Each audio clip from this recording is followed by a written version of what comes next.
Thank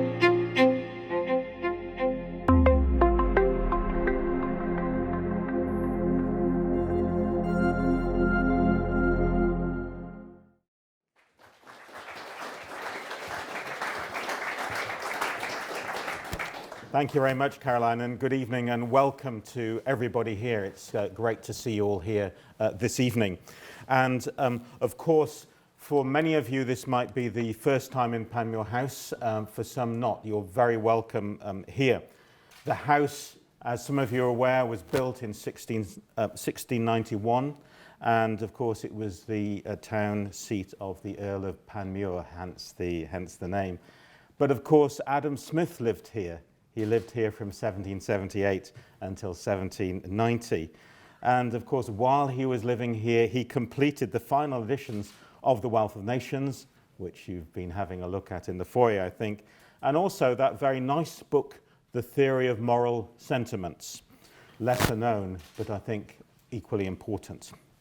During the 12 years that Smith was here, the house was a hub of intellectual activity where people came to dine and to discuss and to exchange books and thoughts.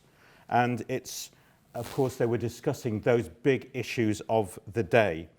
And here we are today where Heriot-Watt University and Edinburgh Business School have recreated, have restored this very precious house and created the space that we're in today. Of course, having added a few modern trappings, we're pleased to see. But it's been rescued from 2008 when the Edinburgh Business School acquired the house and started restoring the house. And it's been a time of raising funds to restore it to this level, some £6 million. We've gone out and raised from friends, family, and people who are passionate supporters of this house and Adam Smith and its legacy. And we are now able to enjoy that today and enjoy it for the future. The house was opened back in November 2018, and today we are designing programs such as the one we have today, which are enabling us to pick up key issues for society and to talk about those issues and to move the dial on some of these big issues. Big issues that are so big they require respectful debate. They require new thought. They require us to be able to communicate the outcome of our debate. And boy, that's so much needed today in our complex world.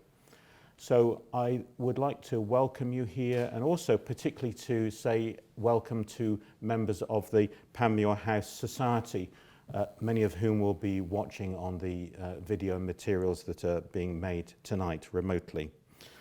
And tonight we have the opportunity to launch one of our new lecture and debate series for Inspirational Alba. This series of events is designed to enable us to connect and celebrate Scotland's intellectual and cultural contributions to the world.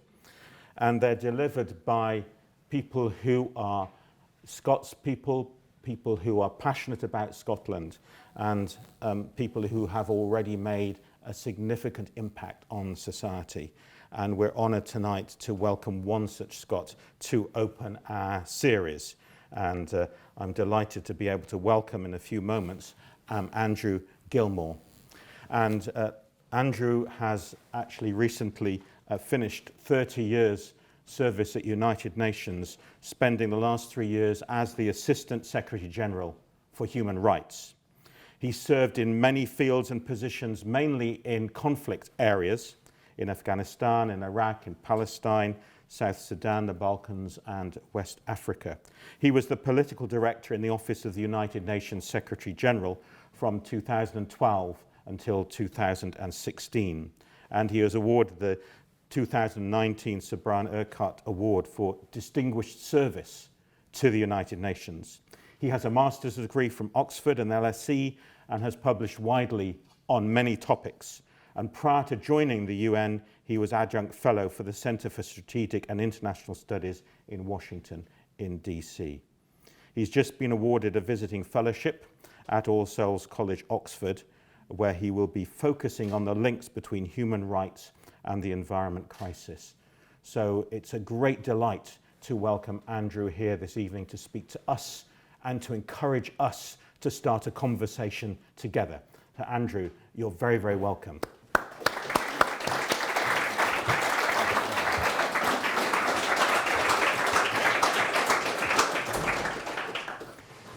Thank you very much indeed for those words that I was able to catch out there. And what a pleasure it is to be here in Edinburgh. And thank you for the invitation.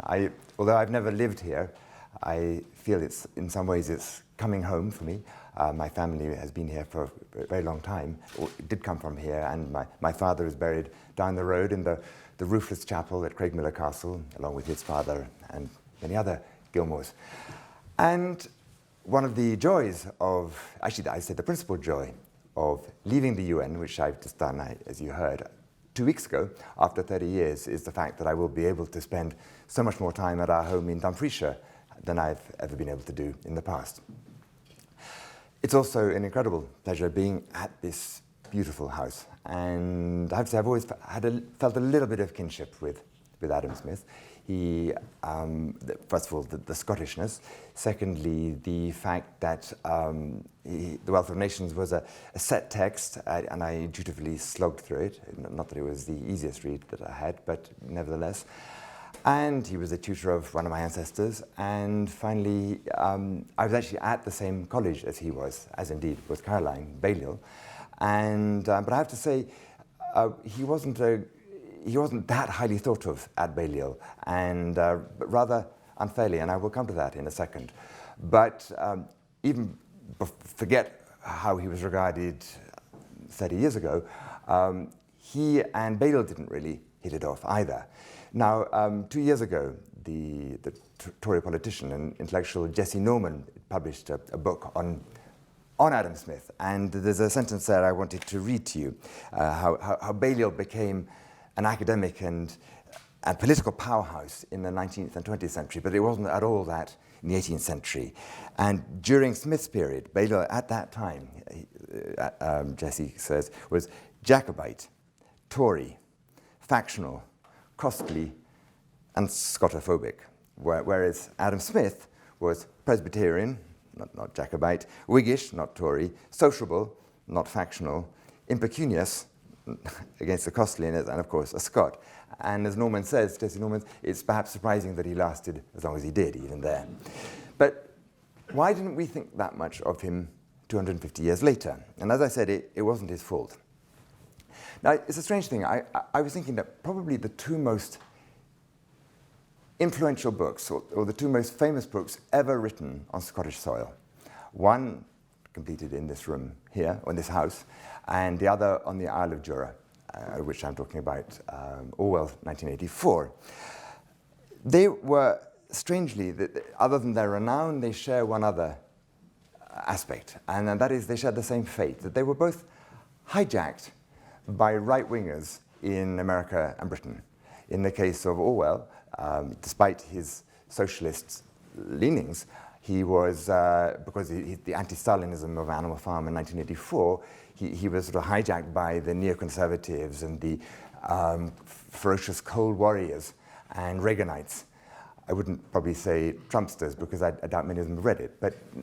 And then, of course, with The Wealth of Nations, Adam Smith got hijacked by callous factory owners and free marketeers and monetarists. And indeed, in the 80s, Mrs. Thatcher told the Scottish Tory conference, I'm sometimes told that the Scots don't like Thatcherism. Well, I find that hard to believe, because the Scots invented Thatcherism long before I was thought of. Well, she was thinking, of course, of the great tenant of this building, primarily.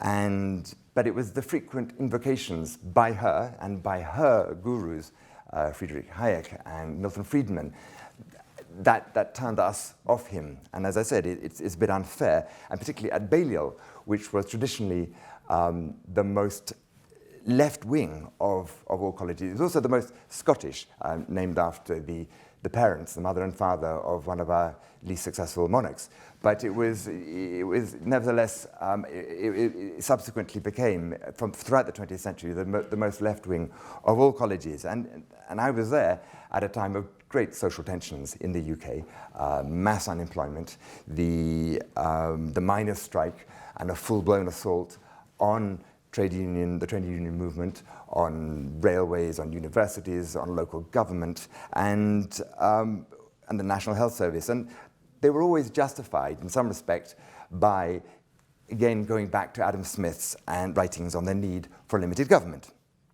Although what Mrs. Thatcher didn't say was that she shared something else in common with Adam Smith, which is that neither of them received an honorary degree from Oxford, and in the case of Smith, I would say that was very unfair. But right-wing eulogies of Smith and his fellow Scottish Enlightenment philosophers are very misplaced. They actually played a key role, one that is very largely unrecognized, even in my field of human rights, in the development of ideas that have contributed quite significantly to human rights, and both in practice and in theory as we know them. Smith and Hume are the most renowned of the Scottish Enlightenment philosophers, but actually it was a man called Gerson Carmichael, who was 50 years older than Smith, who actually did most to advance thinking in human rights, and although in his day he called them natural rights. I don't want to go into too much of that, but I just want to summarize some of the thinking of those great men. And they were simply way ahead of their time. And to give a couple of examples, they denounced slavery in clarion terms that make good reading even today, and as an abhorrent violation of dignity and rights, and focusing in some cases on the utter hypocrisy of the fact that slavery supporters professed great Christian feelings. And they obviously pointed out the deep incompatibility of that. And it was interesting that their arguments were very much used by William Wilberforce and the great abolition movement that finally led to the abolition of the slave trade in 1807. These Scottish thinkers were also advocates of universal rights: men, women, children, nationals, foreigners, even actually criminals. And they saw the role of society as being to secure justice and rights for everybody. And they realized that the protection of rights depended on the law and the legal system. And they were very keen to balance the rights of the individual with the duties of all individuals to society. And they very much stressed that point, and I can't help noting the great contrast between their stress on society with Mrs. Thatcher's most famous or infamous remark that there is no such thing as society.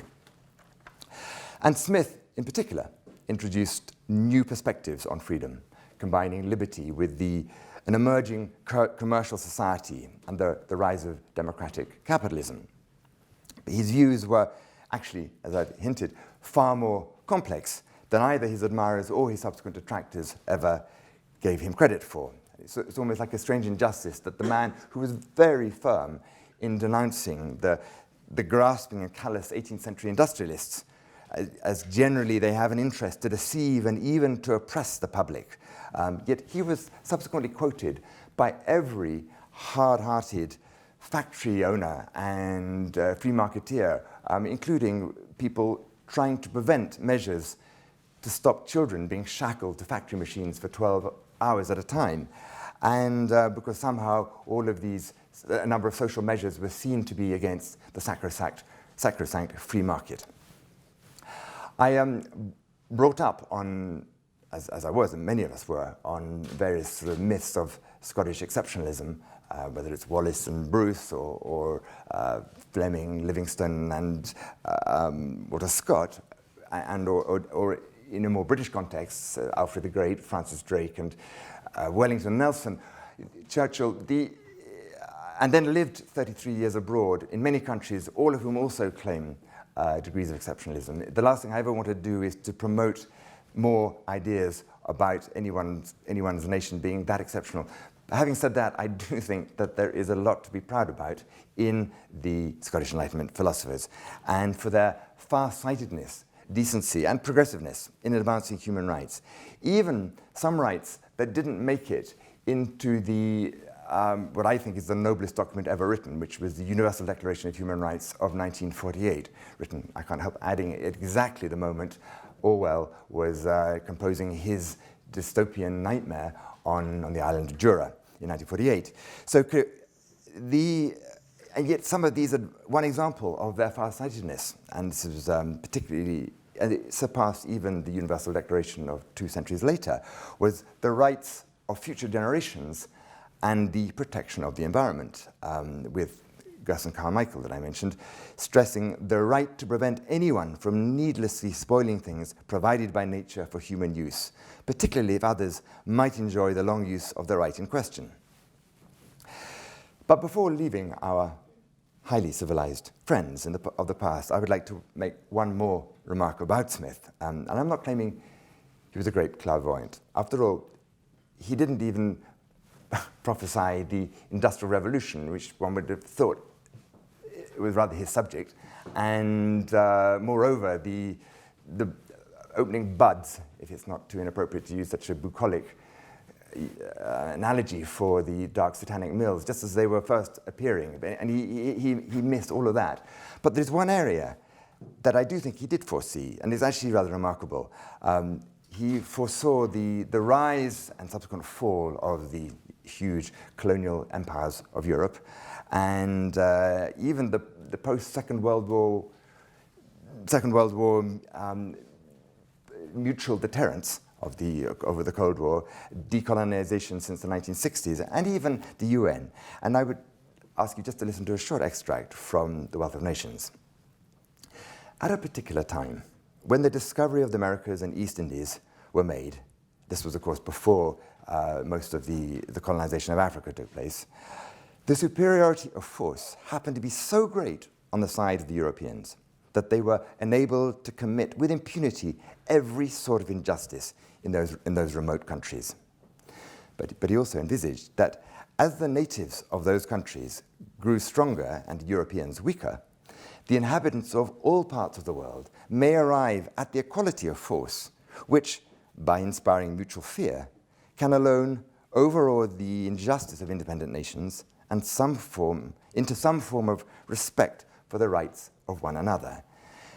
Now that seems to me extraordinarily visionary, and it actually brings me to the main part of what I was asked to talk about today, which was the United Nations and how things might have changed in the 30 years since I joined. Now, I joined just the week of the Cold War, of the Berlin Wall, and which ushered that in. And the Cold War led to horrendous proxy hot wars, and throughout the period from the late 40s till the late 80s. And yet at the same time, the United Nations Security Council, which was set up precisely to deal with threats and to end threats to peace and security and to bring an end to conflict, was so paralyzed by the divisions of the Cold War that they were unable to bring them to an end. So for a brief moment, which happened to coincide when I occupied the lowest rungs of the UN, there was huge optimism that the UN was going to be the great force for good and bring an end to conflict everywhere. And indeed, for a short while, it did play a major role in ending conflicts in Central America, Southeast Asia, particularly Cambodia, and Southern Africa. But very soon after that, we had the collapse of Yugoslavia and the hell of Bosnia. We had the Somalia, where the Americans did a humanitarian intervention, but then put their military in, and an absolutely botched operation which led to the killing of a large number of Somalis, but also a fair number of US Special Forces. Whereupon the US, I'm afraid very wrongly, blamed the UN, and because it was nothing to do with the UN, but it had a big impact on the reputation of the UN in America. Actually, I think it's never really gone. And then the worst of all, we had the genocide in Rwanda, where where just at the moment the genocide began, the Security Council, the members of the Security Council decided to withdraw the UN force. Then, and long before the disastrous American and British invasion of Iraq in 2003, Iraq, and both before then and after, has been a tremendous source of disaccord within the international community. And even now, I mean, not even now, but particularly now, it's almost like the wheel has turned full circle, and again we see paralysis in the Security Council on a whole host of issues. So, what is the best thing that's happened to the UN in the 30 years I was there? I would say that the best thing was how the evolution of the peace operations from what were essentially UN peacekeeping forces patrolling along static disengagement lines, occasionally doing local confidence building measures, and they did that very well, but it wasn't a particularly ambitious goal. What's happened subsequently is that UN operations have get involved with the politics, they get involved with local governance, they try to promote justice and human rights. Moreover, they also play a role in protecting civilians in a way that never was before. And I was very proud to have played a part in the decision taken in December 2013 to open the gates, whereupon 50,000 South Sudanese who were fleeing for their lives were able to take refuge and therefore were not massacred. I do believe that there's no other decision in the history of the UN that has led to the saving of more lives than that. But that was like almost a revolution that didn't happen before. So this type of evolution in thinking and practice is, I think, the most important thing. Now, the least positive thing about the UN, I would say, is perhaps the converse of that. And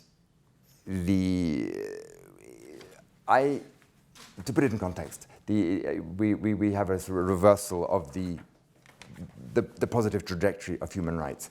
I was doing my O-level year when I happened to join Amnesty International, which in those days was the only global human rights organization, and I had no idea, nobody did in those days, that the world was on the cusp of a human rights revolution. It's a flowering of human rights that lasted, actually, I would say, at least 30, maybe even 40 years, and 30 anyway. And in many parts of the world, not everywhere, human rights advanced dramatically. But all that came to almost a grinding halt a few years ago. There's no particular date and there's no particular cause. If I had to identify the causes, I would say they are a mixture of the financial crisis and the resentments that grew up over the austerity and inequality. There was the terrorism and the threat of terrorism, which then led to a counter-terrorist reaction that led to massive human rights violations carried out in the name of preventing terrorism. Sometimes far greater abuses carried out by people trying to prevent terrorism than actually the terrorists themselves, which also led to the fact that more terrorists were created than there were before you started fighting terrorism. And then the issue of refugees and migrants and the idea that somehow they were all bracketed together with terrorists, which led to a reaction against refugees and migrants. So all of these, plus the rise of China, that has an extremely hostile position to human rights. I'll say a bit more about that in a second. The growing assertiveness of Russia, and now we have the US during the last 3 years as well, creating issues. At the UN, we see a sort of a pushback against human rights, and it demonstrates its way in many ways. It's in many forms. One of which is preventing human rights getting into the Security Council. Like 3 years ago, I had far greater access to briefing the members of the Security Council about threats to international peace and security than I had been able to do in the last year, because the attempt led by Russia and China to prevent me from briefing them on human rights on the fictitious grounds that somehow human rights are not related to peace and security. But there are also attempts to cut our budgets, including in those peace operations that I was talking about where there had been such advances, and acts of reprisals carried out against courageous human rights defenders who have had the decency and courage to cooperate with the UN and to provide us with information. And I would say also the growing politicization of human rights, and which is another way of saying that member states are deeply hypocritical about how they respond. I mean, it's a truism, I think, that if you only care about human rights when your enemy commits them, then you don't really care about human rights. You're just essentially using rights for other reasons. And we can see that, for example, the UK, Britain, the UK, France, and Americans are quite rightly very, very hard on the absolutely unspeakable brutality of the Assad regime backed by the Russians. But they are remarkably silent on almost equally terrible abuses carried out by the Saudis and the Emirates in Yemen. And similarly, the Chinese and the Russians are happy to jump on the bandwagon where there is a Western issue, but they are silent on Syria, North Korea, Burma, Myanmar, and Burundi, and many other places where they think they have allies who they want to protect. And of course, balanced against that is the refusal of the Americans to criticize remotely Israel under any circumstance whatsoever. So what we are now seeing is a growth of anti-human rights feeling. And there are many reasons for this on the part of member states. The Russians, the Chinese, Egyptians, the Cubans, and many others. They claim, sometimes they genuinely feel it. I think they're wrong, but sometimes they are sincere. Sometimes I think they are cynical. But they will claim that we are imposing alien Western values on traditional societies. And by that, they mean LGBTI rights, and they mean sexual and reproductive rights, abortion, and related issues for women. Those are the two areas where when they talk about a gender ideology, they mean that, and when they talk about imposing alien concepts, they mean that.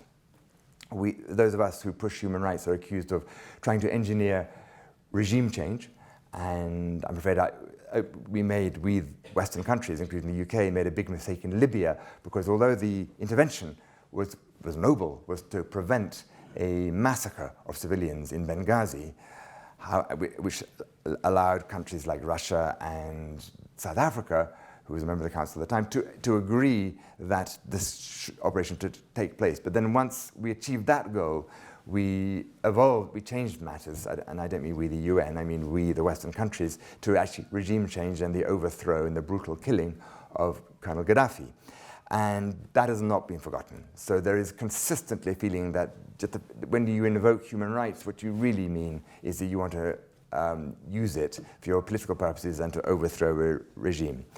There are countries in Africa, including South Africa, and there's a certain irony there, because if there's one country in the entire world that has been helped by the United Nations adopting human rights principles, it is South Africa and the boycott and the sanctions against the apartheid regime. However, South Africa now is as good as says that human rights is the new colonialism. And there's a real feeling that when we criticize particularly African countries, it is somehow, it's because we haven't got over the trauma of losing the empire. I mean, there is a lot of stuff said like that. And then we have the argument that by people like me raising human rights issues against countries that are, against governments that are fighting terrorists, that we're somehow trying to tie their hands behind their backs. And I actually remember those arguments as a boy in the 70s when people complained about Bloody Sunday and things like that. The defenders of the British Army would say, well, you're just basically doing the bidding of the IRA.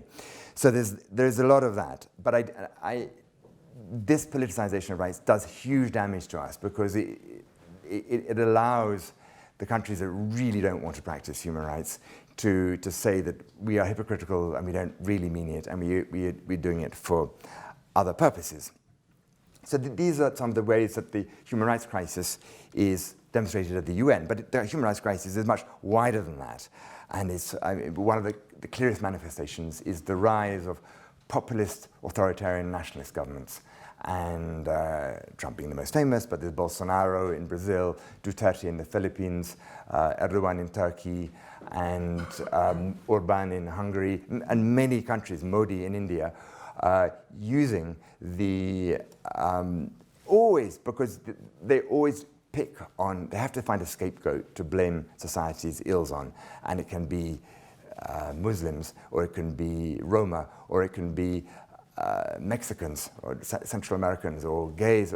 People are continually trying to find, or these regimes are continually trying to find minorities, usually who are already deeply vulnerable, to blame for the crisis. And in particular, there's a twist of that, which is majoritarianism. A number of countries essentially said that only the majority are fully entitled to rights, whether it's Hindus in India, Jews in Israel, or Buddhists in Myanmar, which led to the terrible, terrible events 2 years ago against the Rohingya. Terrorism, counterterrorism, that is another area. I served 2 years in Iraq and was able to see this was a country that had basically no Islamic terrorism in it before the coalition invaded in 2003, but it then led to the creation of Al-Qaeda in Mesopotamia, and then finally the Islamic State, which then moved into Syria.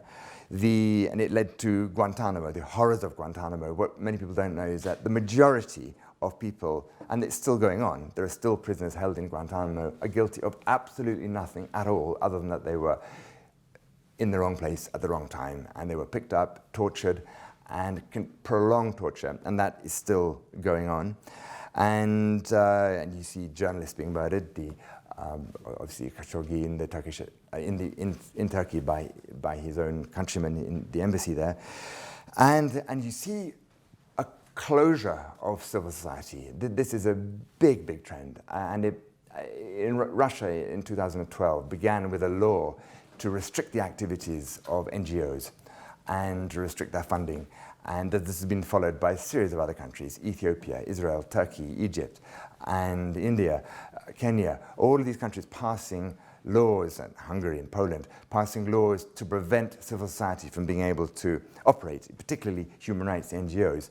And I see this is one of the major the major elements of this human rights backlash, as well as the sort of growth in hate speech against migrants and just general harsh repression of demonstrators in Hong Kong or Beirut or in many other countries where we've seen, and in Iraq in the last month or so. So these are issues where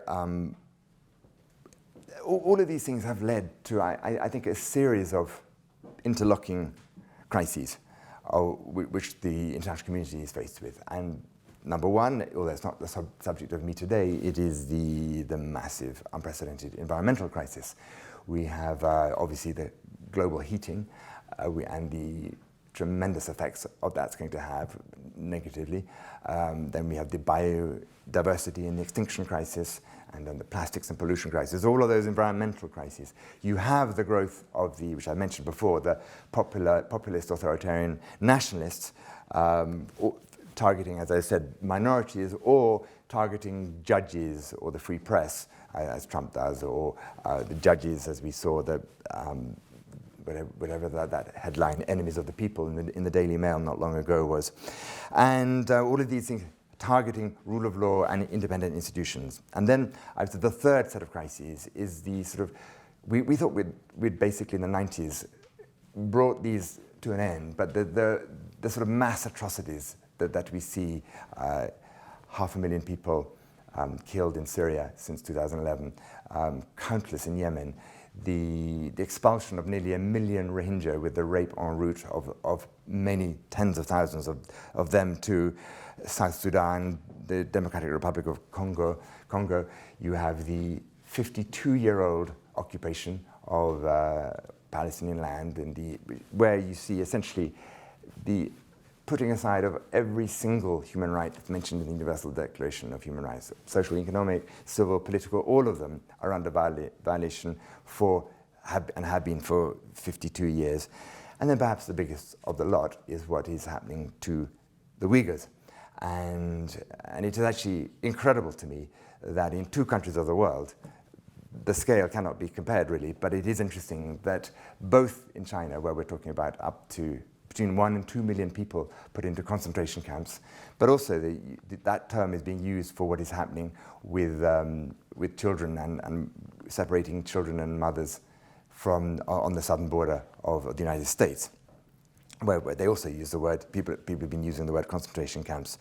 So all of these interlocking crises, but it's not just a pushback against human rights and international law and democracy or truth by politicians. There's also a crisis for the very concept of multilateralism, which is, by which I mean whether it's leaving the European Union, whether it's leaving, as in the case of the United States, the Paris Climate Accord, whether it's or leaving the Human Rights Council. These are institutions that were set up precisely to enable the world to deal with crises that no one country or even a group of countries can actually handle by themselves, and yet they are the ones being denigrated at the moment, or being left, or being starved of financing. I mean, it is quite ludicrously at the moment. It's almost a bathos that in the UN headquarters, the financial crisis is so strong because from member states not paying their dues, that actually there's no water in interminable meetings.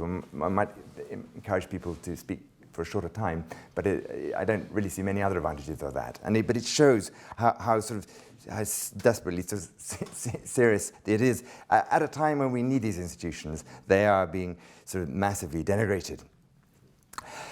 The British, the UK, and now the UK, as most of you know, is one of the 5 permanent members of the Security Council, as the victor powers of the Second World War. And it is in this, it's the 75th anniversary of the UN this year. In those 75 years, as will be no surprise, British influence has had a really major reduction.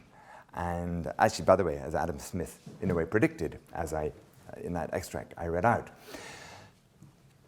it has been obviously contributed to quite a lot by the colossal act of self-harm known as Brexit. And that is something that is, there is no debate there. I mean, I have not come across any representative of any country or a UN official of any stripe who believes it is anything other than against the British national interest to do this. There is one difference of opinion only, and that is those countries that actually don't like Britain are rather happy about it. So, I mean, Schadenfreude is a German word, but it's very, very much not a German sentiment in this case. The Russians and many others are actually rather enjoy this. The Germans and actually people who wish us well are mortified on our behalf, and indeed for the sake of the collective decency of the West, because it has weakened that as well. The UK has potentially a very useful role to play when it plays as a partner with others. So there is all of that as well.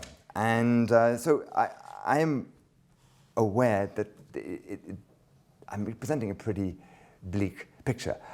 So next week I've been asked to give a much bigger lecture in London, and I was asked to be upbeat. I wrote back, I said, you've asked me to speak about the world's human rights situation. How do you possibly expect me to be upbeat on that? And since I've been requested, and I wasn't requested to do that this time, I haven't gone out of my way to try and be upbeat. But it is a bleak picture. There are these interlocking crises. There is a human rights crisis around the world. The international institutions that designed to deal with them are being weakened by the day. And the British have chosen this moment to take ourselves out of the game. I was in a conference this morning, actually, in Sussex. I had a big, the Foreign Office has a huge country house in Sussex called Wilton Park. And there, one of the speakers this morning, a Frenchman, but somebody who's pretty pro-British, said the British are missing in action. They are so distracted by what's going on that they have been unable to really focus. I'm actually not sure I agree with that they have been, that it has had I do agree that it's weakened the influence of the UK. I think people see that as it's going to contribute to the loss of power, it means that they have less influence on other matters. But I don't think it's stopped them trying to do the decent thing in many cases. I mean, with the exception of Yemen, where it's hard to claim because they're still providing a lot of weaponry to the Saudis, the people who are carrying out the killings, on the large portion of the killings. So we have, but I do fear, I mean, at best, the UK is going to be distracted as it tries to deal with the monumental complexity that I don't think anybody in government has fully taken on board quite how complex it is going to be. And dealing with that is going to suck up so much oxygen as it already has, but probably it might even do more. But that's at best. At worst, there may be pandering to the least progressive elements of the electorate, and I'd say the DUP would be one of them, but only one of them. But there are many in England as well that are highly non-progressive. But I also feel that internationally, and I'm not the only person to have this concern, that there has to be a huge effort to prove to the electorate that they were not lied to, when we were repeatedly told that it's going to be a piece of cake to do all these bilateral trade deals. Well, it isn't. But the fear, and I share this fear, I'm not certain it's going to happen, but the temptation will be there to, when you're trying to do a trade deal with a repressive regime, that you're going to put aside the safeguards or humanitarian or environmental or human rights or social that have previously been there, and that the temptation will be to cut a deal and to basically cut corners in that deal and put aside human rights. So that is something I'm worried about, and I do hope that people are going to try to ensure that that doesn't happen. But nothing is predetermined. I was never, when at the same time I was studying Adam Smith, I was also studying Lord Macaulay. I never necessarily bought into his Whiggish view of history that it was necessarily determined that there would be progress, that somehow there was an ineluctable trend of progress. But equally, the fact that everything is bad at the moment doesn't mean that things are always going to stay that bad. And so there is, in a way, everything to play for. There are ways of dealing with that. I mean, something that I've been trying to do is to build new allies for human rights. Just to give a couple of two short examples. One, I'm trying to work on reducing the extremism and that massive swath of Africa south of the Sahel, of the Sahara, the Sahel, trying to work with the security forces of those countries, which all of whom, frankly, have a terrible record on human rights, but getting them to see how it is in their interest to have a more human rights compliant framework. First of all, it will enable them to receive EU funding for their efforts. But secondly, it makes their armies more professional and would enable them to actually do a better job at winning the hearts and minds of the populations that they are working with and trying to make them desist from veering towards a radical position. That is one area. Another one is trying to work with interrogators. And there is people that assume there's a natural antipathy between human rights activists and interrogators and the law enforcement. And yet there doesn't need to be. I mean, I've been taking the view that we can say, which is true, by the way, that it is entirely illegal. It is absolutely illegal in every single circumstance to carry out torture. It is also profoundly immoral. But that isn't going to make the slightest impact on the people who are actually doing it. What might make an impact, though, is if you can persuade them with evidence that torturing people undermines law in every respect. Not only does it extract information that can be completely inaccurate, because for two reasons. One, that people will say anything, understandably, to stop the pain and the humiliation that torture involves, but also because when people are under stress, and this is again scientifically proven in many cases, that any stress leads to faulty memory. And it therefore means that information given to people who are being roughed up is not only ineffective, but it can be completely counterproductive because it can send law enforcement down a completely irrelevant rabbit hole of information whereby they miss the real impact, the real people who they're trying to get. That's another example of how I hope that the human rights, and I've been trying to work on that to see if we can work better with the law enforcement community. Technology, massive, something obviously not envisaged by the Universal Declaration of 1948 at all, but there we have potential threats and potential benefits. The benefits are obvious in many cases, but the threats are also huge, from artificial intelligence, from surveillance. I mean, and censorship, the Great Firewall of China, as it's called, to prevent Chinese people being able to access information. The extraordinary surveillance, the video cameras that are being all over the areas where the Uyghurs live in Xinjiang province and elsewhere. So this surveillance is a real problem. Killer robots. I've actually given a whole talk once on this topic, and I don't want to go down that particular avenue, but there is a great series of threats there. But equally, if one can get the international community with the private sector and the academic community all working together to come up with some form of regulatory framework that prevents the worst abuses, I'd say most notably was the contribution of Facebook to what we call genocide in Myanmar by the hate speech that was propagated so freely throughout Facebook against the Rohingya. But these are areas where I do think there is likely to be progress in at least getting people to work better together to prevent the worst effects. Another positive area is people's power. For me, the best thing that happened in 2019 was these extraordinary peaceful demonstrations in Khartoum and elsewhere in Sudan, which has for many decades been under one of the nastier regimes of the world, and many of them involving women at the forefront, but not just as a human shield, but just women taking initiative. And it actually led to a change of government and a peaceful revolution. And there are other areas of the world where people's power can play a very important role. I believe there has to be a lot more done to bring together the environmental community and the human rights community to deal with that, and that's actually what I'm going to be doing when I get to Oxford, to work on precisely to bring together those movements that historically have not. I mean, they're often the same people actually, but they don't work together. And since the climate crisis has such human rights implications, that they have to work much more closely together. There is, in the end, I mean, I have optimism in today's youth as well. It is some of the most sort of dynamic leaders of sort of change in the world today are young women, whether it's Malala on education, whether it's Nadia Murad, who is the victim of mass rape repeated rape as a Yazidi by Islamic State, and of course Greta Thunberg. That we see in America the rise of the Me Too movement, which may have excesses, but it is clearly a very positive step in many ways too.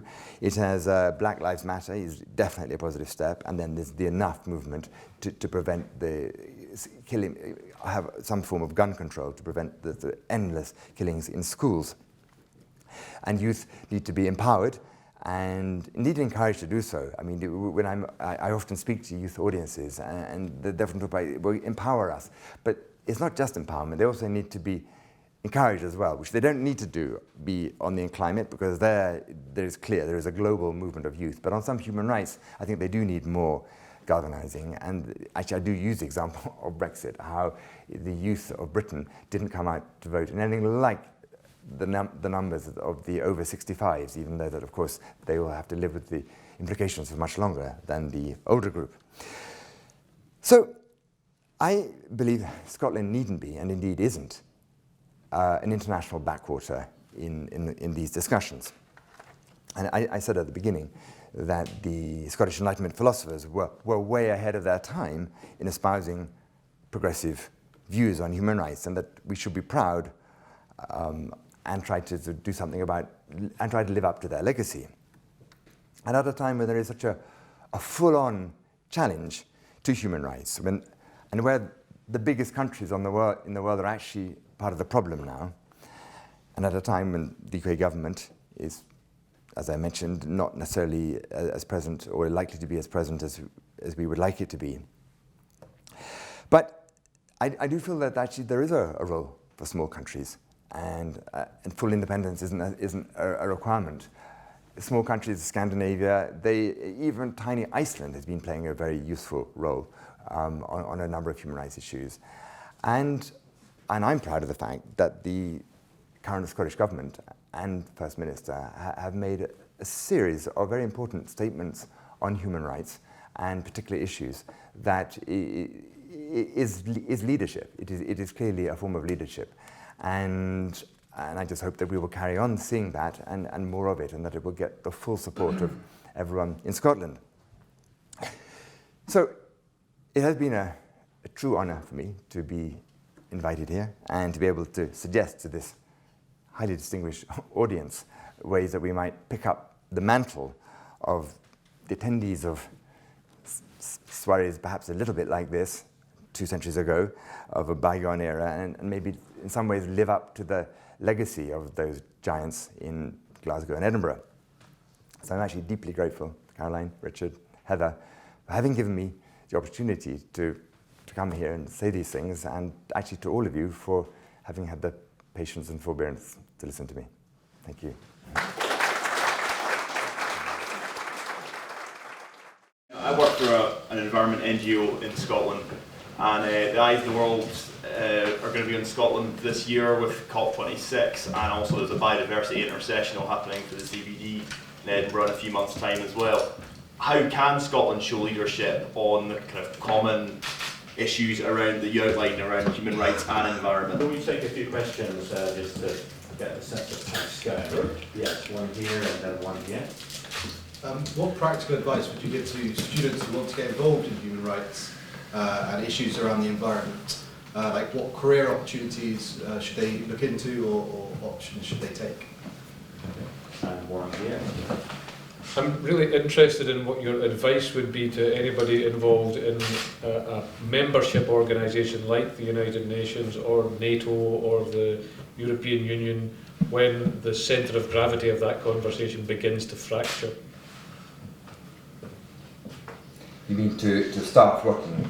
No, so if you're working in one of those organisations and trying to hold a conversation together with member states, as some members leave, it becomes progressively harder to argue that you are the locus of the sort of will or intent of a majority when that becomes difficult. And so Britain's decision to leave the European Union, for good, bad or ill, is making it more difficult for the European Union to say that it represents Northern Europe, and the United Nations similarly, with the things that you've said in this evening's talk, but also I was thinking about NATO as you were speaking, and other similar multinational fora for good in the world. I agree with everything you said. I'm not quite sure what the question is, though. What do I do about them? I mean, I mean, it's something I've obviously been grappling with. I don't think I have a silver bullet I would have practiced it if I had thought of that. It is very hard. I mean, there's no question about it. I mean, it makes, just to use the example that I've been working on, and in my 30 years, only the last 3 were specifically on human rights. The rest was more broadly on peace and security.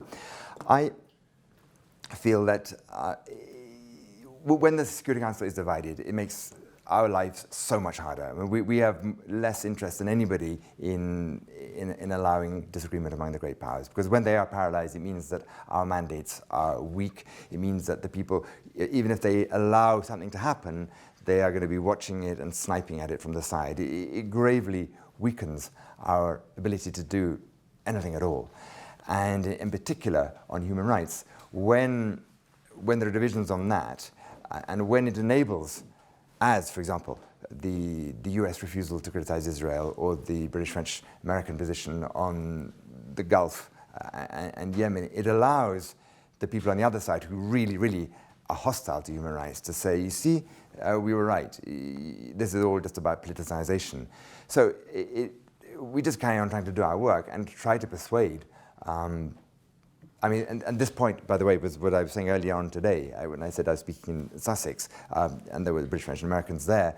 I tried to, of course, it's not going to have any impact because it's not them that take the decision. I mean, in the case of Yemen, my understanding is that it's not even the Foreign Office. It's been Downing Street under Cameron, under May, and I don't know what it'll be under Johnson. So you can talk to people and reason with them and say that your position there weakens your standing morally, but actually they're thinking either intelligence or the collaboration, as Cameron said, or they're talking about arms deals. And I mean, someone can try to reason with the people who you have a good relationship with and say that, look, by doing this, you're weakening the whole organization. But in the end, their national interests trumps all of that, and they tend not to listen very carefully. So I don't really have what do we do about it? It's a grin and bear it, I would say, probably is the closest thing. Potential advice to students. Well, I mean, I'm asked this a lot. I mean, if you're talking about how to, as a career, sorry, who asked me that? No. And my advice to people is to go to the field. It's extremely hard to get a foot in the door at headquarters level. And if you go to the field and build up experience, whether you're on an environmental NGO or a human rights one, you're going to get experience, you're going to get contacts there, you're going to be given something that gives you far more autonomy and therefore ability to actually feel you're making some impact. So my advice tends to be always to if you want to get into those fields and you can't get into the headquarters job at home, then go out to the field. How can Scotland show leadership? Well, I only retired 2 weeks ago from the UN, and I haven't really thought about how Scotland, other than by example and speaking out as they are doing. Of course, I mean, it's in Glasgow, but it's the UK rather than the Scottish Government who are going to be running that. But I hope they do it in great cooperation with the Scottish Government. I know that the first signs were not good in that regard whatsoever. But I hope reason will prevail in London on that. It's to show some of the great things. I mean, I have no doubt that there will be an aim on the part of Scots and the Brits as a whole to showcase positive measures.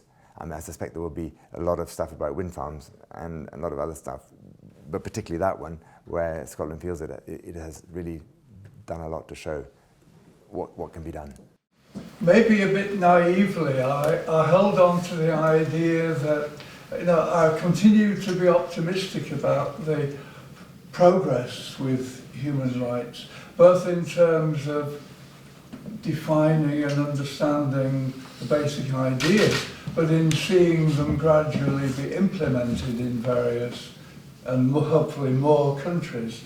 And I suppose in recent years I've been a bit saddened to see the backtracking in countries like Hungary and Poland, which is the part of the world that I've worked on most, and seeing these countries undermine the independence of the judiciary and undertake other steps that don't feel very comfortable in a human rights context is quite sad. And I hope it won't be too long before we see them move back again into what I think of as more the mainstream of European politics. But one more quick point.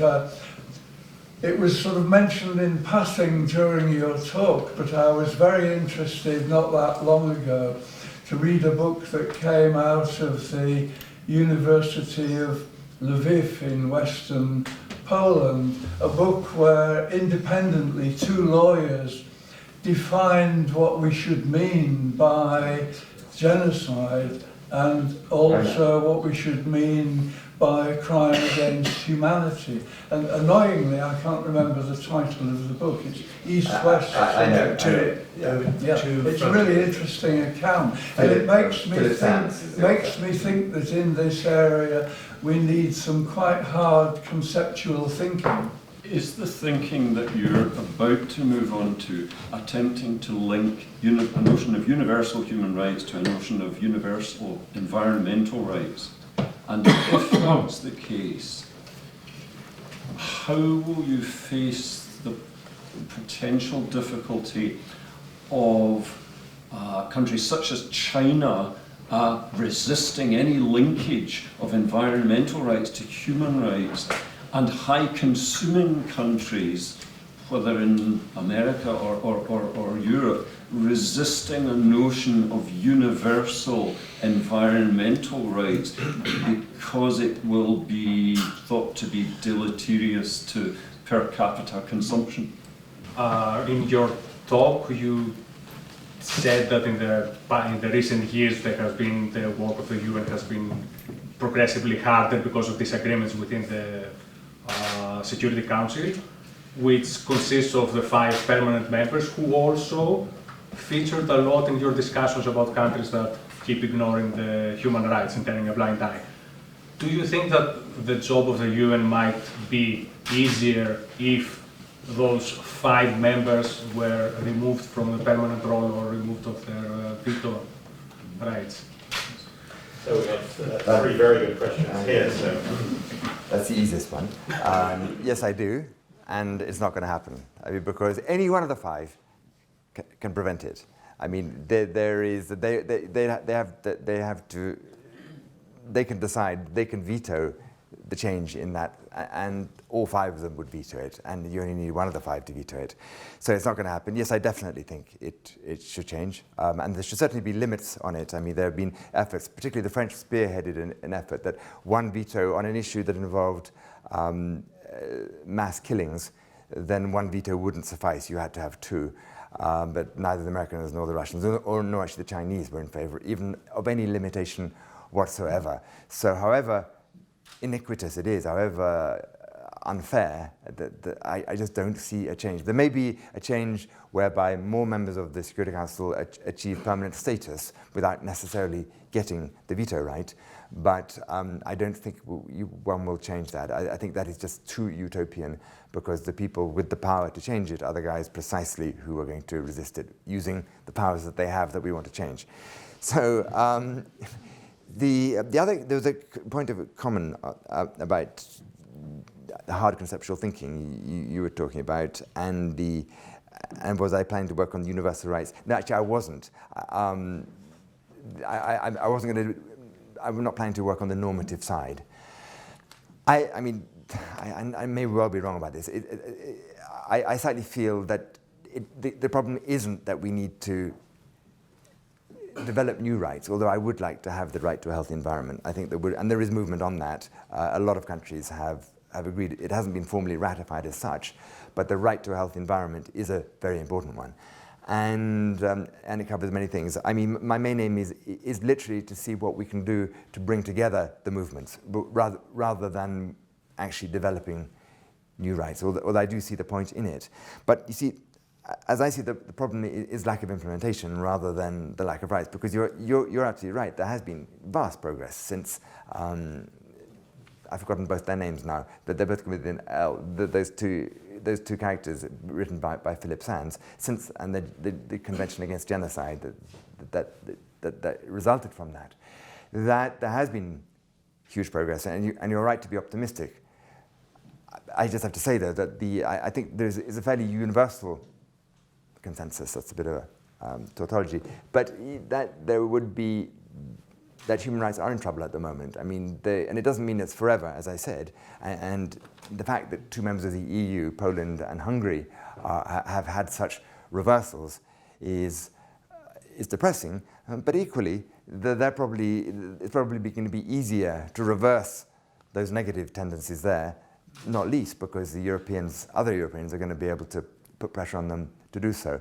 So I think it's very important to keep your optimism, while fully everybody should, while fully understanding at the moment things aren't looking good, and that's why I made a joke about having to speak next week in an upbeat way, but it is actually something I've dealt with in the past. When I first started speaking about this about 3 years ago, I gave such a depressing thing. I realized that people were going out feeling, I mean, not quite suicidal, but not, and that wasn't the aim, to feel there's nothing we can do. I want to have the opposite effect. I want people to say, look, things are really bad, which is all the more important why we have to step up the plate and really redouble our efforts to try to counter those negative tendencies.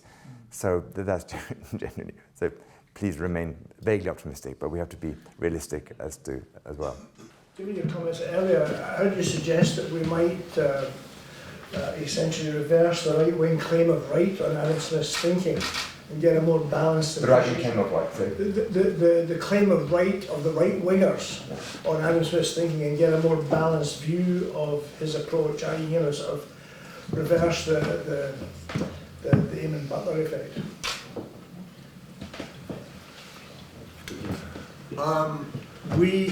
What you've described, I'm afraid, is depressingly like the United Nations' role in picking up the pieces after great powers or other powers have, good question, but not that effective as well. Great powers have either ignored international law, countries have invaded others, or not taken action when they should have. Just celebrated or marked the 100th anniversary of the League of Nations, generally considered to have been an abject failure. Do you really think the United Nations has been any more successful? A provocative question. And we'll go to the two people at the back. Just picking up on the relationship between human rights and the environmental crisis, I'm interested in your views as to whether one's beneficial on the other or not. I wonder if, as the world's eyes turn more towards the problems of the environmental crisis, whether they might turn away from some of the human rights issues, and whether it might be counterproductive. My question is on the relationship between human rights and economics. I know you mentioned it a few times. Obviously the financial crisis as an instigator for this politicization of human rights, and as Brexit, trade deals, the corners that we cut become human rights. And it seems to me that the international community, even those that champion human rights, often frame human rights as a luxury or privilege once, economies are strong and stable, and become sort of more of a, for lack of want of a better term, a nuisance when there's global tension. And I'm wondering if there's any truth to that, or where that comes from, and is there not a world where human rights can in fact make economies stronger?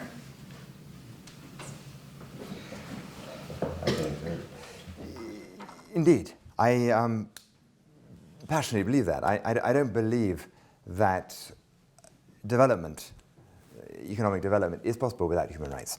Now, the word sustainable, we know, originated with the word with environmental and ecologically sustainable, but essentially it is now recognized that by most people.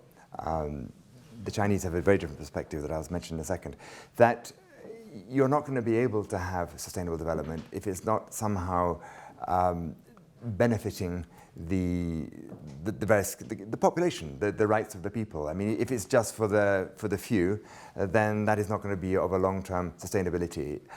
If you develop, if you have a massive project, an hydroelectric power scheme, for example, in Latin America, that creates misery, for mass displacement of the indigenous population, and doesn't benefit them, then sooner or later people will turn to arms. And basically every conflict, civil conflict in the world, is based on the feeling of an aggrieved population that their rights, economic or social or political human rights, have been somehow taken away from them, and they're being discriminated against, and the world is very unjust.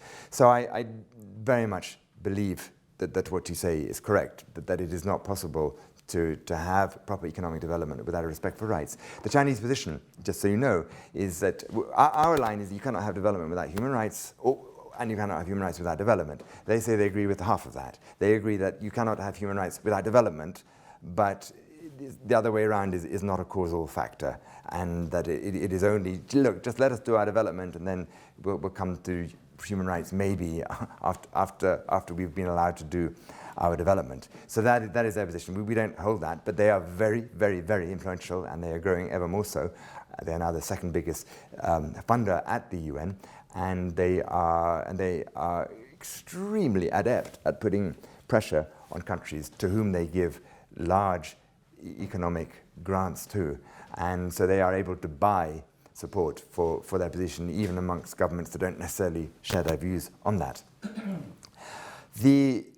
Absolutely agree with the question that came just before that, is do I think that the people will focus more on the environment at the expense of rights? Yes, I do think that, and I think that actually is one of the motivations why I want to do the project that I want to do. I believe that the reaction of, because it hasn't, there's been, in the last 12 months, a huge increase of awareness around the world in amongst all the crises, the environmental ones, the impact of global heating on the biodiversity one, and pollution and plastics. All of these areas, and the last one is not as important as the first two, but it is still a long way to go, and there are still many leaders, and by the way, they are themselves, it's often remarkable how the human rights abusers or those who are most cynical about human rights are the climate change denialists. And I'm thinking of Trump, Bolsonaro, and Duterte, and others, Morrison of Australia, who are openly contemptuous of rights. But they're the ones who also, coincidentally or not coincidentally, are those who deny and claim that it's essentially a hoax carried out by a few elitists against the people. But I think that as the recognition grows, which we really hope it's going to do, I think there is definitely a danger that people will suddenly realize that the threat is so huge. I'm surprised, I expect we haven't yet seen the full impact of the fires in Australia, but I think it'll take events like that, but then the reaction will be dangerous. Yes, we want people to have an awareness, but what happens when governments declare a state of emergency? Well, what happens, I mean, in the Second World War, we rounded up people with German names.